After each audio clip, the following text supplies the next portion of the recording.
adalah kita bikin acara silaturahmi dengan teman-teman BPR yang ikut dalam suatu produk tabung arisanku ya.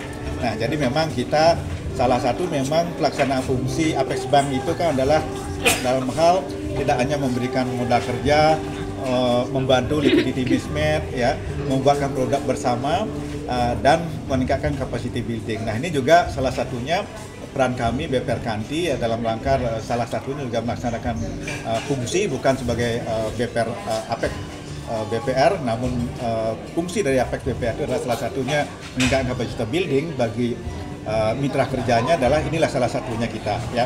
Nah, jadi sejatinya ini adalah kita bikin suatu persiapan untuk melaksanakan satu kelompok arisanku ya, di mana kelompok arisanku ini kita akan mulai bulan ini ya, dengan ada saat ini kurang lebih ada sekitar 111 BPR yang sudah ikut serta ya, dan kita masih buka kesempatan untuk ikut serta lagi. 111 BPR yang saat ini ikut itu ada di seluruh Indonesia. Ada dari Pulau Sumatera, dari Medan ya, dari Jakarta, di Pulau Jawa, Kalimantan, Sulawesi, bahkan sampai Papua ya. Jadi beliau juga hadir pada saat ini. Nah, jadi produk arisanku ini bukan sekedar untuk adalah bagaimana untuk meningkatkan dana pihak ketiga, tidak, lebih kepada bagaimana peran BPR Kanti dalam meningkat silaturahmi dengan BPR lain, sinergi ya, berkolaborasi ya, apalagi ke depan memang yang lebih kedepankan adalah bagaimana kolaborasi sinergitas antara BPR ya.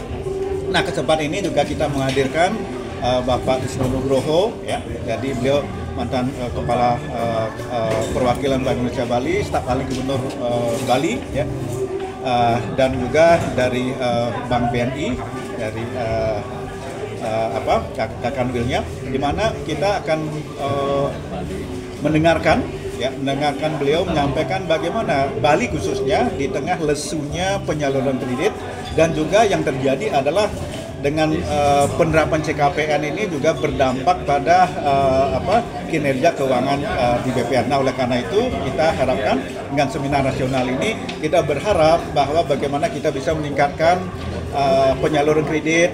Nah, terus bagaimana kita dapat menyikapi penerapan CKPN ini ya, di mana memang CKPN ini adalah suatu hal yang baru, regulasi yang baru di BPR. Nah, ini juga agak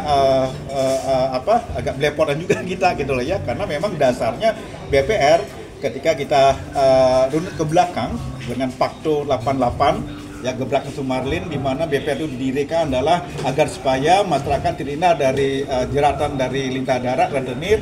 Nah, sehingga sejatinya keberadaan BPR, kelahiran BPR itu adalah nasabah-nasabahnya rentenir, itulah nasabahnya BPR. Nah, ketika dalam konteks sekarang regulasinya akan menjadi ya disejajarkan dengan Bank Umum dengan penerapan CKPN. Nah, ini tentu dalam kondisi saat ini berat bagi BPR. Nah, oleh karena itu, karena ini sudah menjadikan suatu regulasi, nah oleh karena itu bagaimana BPR menyikapi agar supaya kinerjanya juga bisa secara optimal, penyaluran kredit juga bisa ditingkatkan, karena ini kan masih semacam wait and see ya, wait and see kira-kira dampak CKPN ini berpengaruh kemana. Nah, sehingga teman-teman BPR itu sangat berhati-hati dalam hal menyalurkan kredit. Nah, ini juga salah satu kenapa lesunya kredit ini juga sebagai akibat dengan penerapan regulasi yang baru, masih wait and see ya. Nah, itu